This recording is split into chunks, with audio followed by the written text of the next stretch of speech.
O Evangelho segundo o Espiritismo. Allan Kardec. Olá, queridos irmãos. Sejam muito bem-vindos ao canal Amor é Vida. Hoje, daremos início a uma leitura muito especial, o capítulo 1 do Evangelho segundo o Espiritismo, intitulado Não Vim Destruir a Lei. Neste capítulo, Allan Kardec nos explica como o Espiritismo se liga às leis divinas reveladas por Moisés e aprofundadas por Jesus, trazendo um entendimento mais amplo sobre a continuidade da revelação espiritual. Vamos juntos refletir sobre esses ensinamentos e buscar a luz que eles nos oferecem para nossa jornada espiritual. Se você gosta desse conteúdo, já deixe o seu like, inscreva-se no canal e ative as notificações para acompanhar nossas leituras e reflexões. Agora, vamos à leitura. Capítulo I. Não vim destruir a lei. Tema: as três revelações, Moisés, Cristo, Espiritismo. Não penseis que eu tenha vindo destruir a lei ou os profetas, não os vim destruir, mas cumpri-los. Porquanto, em verdade vos digo que o céu e a terra não passarão, sem que tudo o que se acha na lei esteja perfeitamente cumprido, enquanto reste um único iota e um único ponto. Mateus 5, 17 e 18. Moisés. Na lei mosaica, há duas partes distintas, a lei de Deus, promulgada no Monte Sinai, e a lei civil ou disciplinar, decretada por Moisés. Uma é invariável, a outra, apropriada aos costumes e ao caráter do povo, se modifica com o tempo. A lei de Deus está formulada nos 10 mandamentos seguintes. Eu sou o Senhor, vosso Deus, que vos tirei do Egito, da casa da servidão. Não tereis, diante de mim, outros deuses estrangeiros. Não fareis imagem esculpida, nem figura alguma do que está em cima do céu, nem embaixo na terra, nem do que quer que esteja nas águas sob a terra. Não os adorareis e não lhes prestareis culto soberano. Segunda, não pronunciareis em vão o nome do Senhor, vosso Deus. Terceira, lembrai-vos de santificar o dia do sábado. Quarta, orai a vosso pai e a vossa mãe, a fim de viverdes longo tempo na terra que o Senhor vosso Deus vos dará. Quinta, não mateis. Sexta, não cometais adultério. Sétima, não roubeis. Oitava, não presteis testemunho falso contra o vosso próximo. Nona, não desejeis a mulher do vosso próximo. Décima, não cobiceis a casa do vosso próximo, nem o seu servo, nem a sua serva, nem o seu boi, nem o seu asno, nem qualquer das coisas que lhe pertençam. É de todos os tempos e de todos os países essa lei e tem, por isso mesmo, caráter divino. Todas as outras são leis que Moisés decretou, obrigado que se via a conter, pelo temor, um povo de seu natural turbulento e indisciplinado, no qual tinha ele de combater arraigados abusos e preconceitos, adquiridos durante a escravidão do Egito. Para imprimir autoridade às suas leis, houve de lhes atribuir origem divina, conforme o fizeram todos os legisladores dos povos primitivos. A autoridade do homem precisava apoiar-se na autoridade de Deus, mas só a ideia de um Deus terrível podia impressionar criaturas ignorantes, em as quais ainda pouco desenvolvidos se encontravam o senso moral e o sentimento de uma justiça reta. É evidente que aquele que incluíra, entre os seus mandamentos, não matareis, não causareis dano ao vosso próximo, não poderia contradizer-se, fazendo da exterminação um dever. As leis mosaicas, propriamente ditas, revestiam, pois, um caráter essencialmente transitório. O Cristo, Jesus não veio destruir a lei, isto é, a lei de Deus, veio cumpri-la, isto é, desenvolvê-la, dar-lhe o verdadeiro sentido e adaptá-la ao grau de adiantamento dos homens. Por isso é que se nos depara, nessa lei, o princípio dos deveres para com Deus e para com o próximo, base da sua doutrina. Quanto às leis de Moisés, propriamente ditas, ele, ao contrário, as modificou profundamente, quer na substância, quer na forma, combatendo constantemente o abuso das práticas exteriores e as falsas interpretações. Por mais radical reforma não podia fazê-las passar, do que as reduzindo a esta única prescrição: amar a Deus acima de todas as coisas e ao próximo como a si mesmo, e acrescentando: aí estão a lei toda e os profetas. Por estas palavras, o céu e a terra não passarão sem que tudo esteja cumprido até o último iota.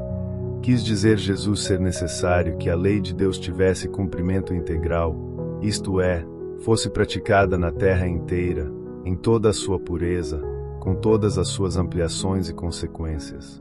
Efetivamente, de que serviria haver sido promulgada aquela lei, se ela devesse constituir privilégio de alguns homens, ou, sequer, de um único povo? Sendo filhos de Deus todos os homens, todos, sem distinção nenhuma, são objeto da mesma solicitude. Mas, o papel de Jesus não foi o de um simples legislador moralista, tendo por exclusiva autoridade a sua palavra. Cabia-lhe dar cumprimento às profecias que lhe anunciaram o advento. A autoridade lhe vinha da natureza excepcional do seu espírito e da sua missão divina. Ele viera ensinar aos homens que a verdadeira vida não é a que transcorre na terra, e sim a que é vivida no reino dos céus.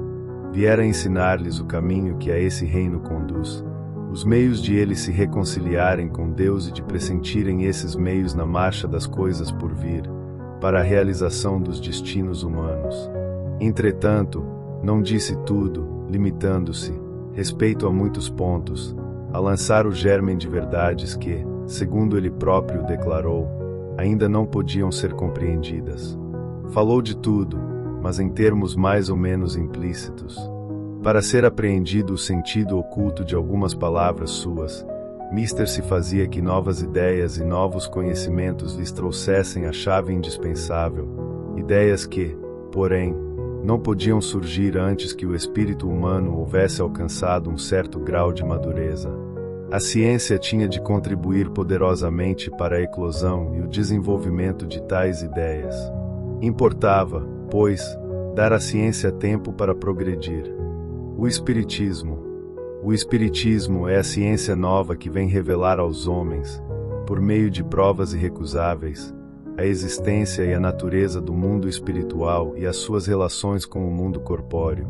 Ele nolo mostra, não mais como coisa sobrenatural, porém, ao contrário, como uma das forças vivas e sem cessar atuantes da natureza, como a fonte de uma imensidade de fenômenos até hoje incompreendidos, e por isso, relegados para o domínio do fantástico e do maravilhoso. É a essas relações que o Cristo alude em muitas circunstâncias, e daí vem que muito do que ele disse permaneceu ininteligível ou falsamente interpretado. O Espiritismo é a chave com o auxílio da qual tudo se explica de modo fácil.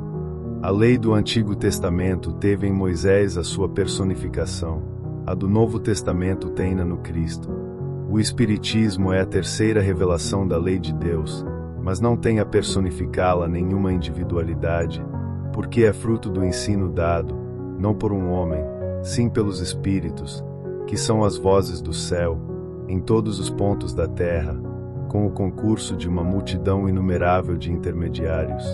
É, de certa maneira, um ser coletivo, formado pelo conjunto dos seres do mundo espiritual, cada um dos quais traz o tributo de suas luzes aos homens, para lhes tornar conhecido esse mundo e a sorte que os espera.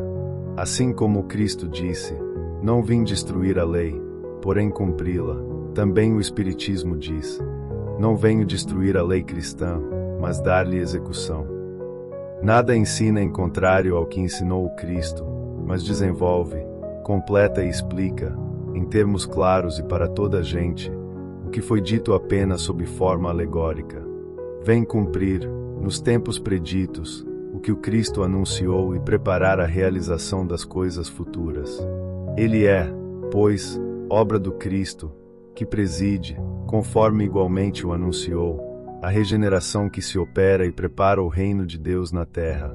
Esse capítulo de O Evangelho segundo o Espiritismo mostra a continuidade da revelação divina ao longo do tempo, passando por Moisés, Jesus, e por fim, pelo Espiritismo como uma nova etapa do conhecimento espiritual.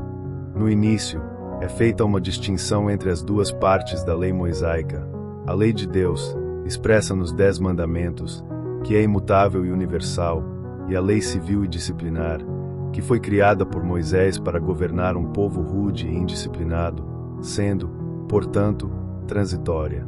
A lei de Deus, baseada em princípios morais eternos, transcende o tempo e os costumes, enquanto as leis civis de Moisés foram necessárias para aquele momento específico da história, muitas vezes recorrendo a medidas rígidas para conter os abusos e a indisciplina do povo hebreu. Jesus, ao afirmar que não veio destruir a lei, mas cumpri-la, deixa claro que seu papel não era abolir a lei de Deus, mas sim dar-lhe o verdadeiro sentido e retirar dela os aspectos temporários que não condiziam mais com o progresso espiritual da humanidade. Ele resume toda a moral nos princípios do amor a Deus e ao próximo, eliminando práticas exteriores e rituais vazios, e demonstrando que a verdadeira vivência da fé está no sentimento e nas ações de cada um. Além disso, o texto destaca que Jesus não revelou tudo de uma vez, pois a humanidade ainda não estava preparada para compreender certas verdades espirituais. Suas palavras, muitas vezes expressas em parábolas, eram uma semente que aguardava o momento certo para germinar, quando os homens estivessem mais maduros espiritualmente. O Espiritismo surge, então, como a terceira revelação, trazendo explicações mais claras sobre pontos que antes eram obscuros. Ele confirma e amplia os ensinamentos de Cristo, esclarecendo a existência do mundo espiritual e suas relações com o mundo físico. O que antes era visto como sobrenatural ou milagroso passa a ser compreendido como leis naturais, demonstrando que a comunicação entre os dois mundos sempre existiu. Diferente das revelações anteriores, o Espiritismo não é obra de um único profeta, mas de uma coletividade de espíritos que, através de inúmeros médiuns, vem trazer esclarecimentos e auxiliar no progresso da humanidade. O capítulo reforça a ideia de que a revelação divina acontece de forma progressiva, acompanhando o desenvolvimento intelectual e moral da humanidade. Moisés trouxe as bases da lei e da moral, Jesus trouxe o amor e a fraternidade, e o Espiritismo traz o esclarecimento e a lógica que unem fé e razão. Assim, ele cumpre as promessas de Cristo e prepara a regeneração da humanidade, promovendo o reino de Deus na Terra através da compreensão e da prática do bem. Para concluir este vídeo, podemos refletir sobre a grandiosidade da lei divina e seu desenvolvimento ao longo do tempo. Moisés trouxe os primeiros ensinamentos morais, preparando o caminho para a mensagem de amor e fraternidade de Jesus. O Cristo, por sua vez, veio mostrar o verdadeiro sentido da lei de Deus, resumindo-a no amor ao próximo e a Deus acima de tudo. Agora, o Espiritismo surge como uma nova luz, esclarecendo e ampliando esses ensinamentos, trazendo respostas que unem fé e razão. Que possamos compreender que a revelação divina é progressiva e que estamos sempre em processo de aprendizado e evolução. Cabe a cada um de nós colocar em prática esses ensinamentos, buscando viver com mais amor, compreensão e caridade. Que a paz e a luz do Cristo estejam sempre em nossos corações. Se essa mensagem tocou você, curta, compartilhe e se inscreva no canal para continuarmos juntos nessa jornada de aprendizado e espiritualidade. Até o próximo vídeo.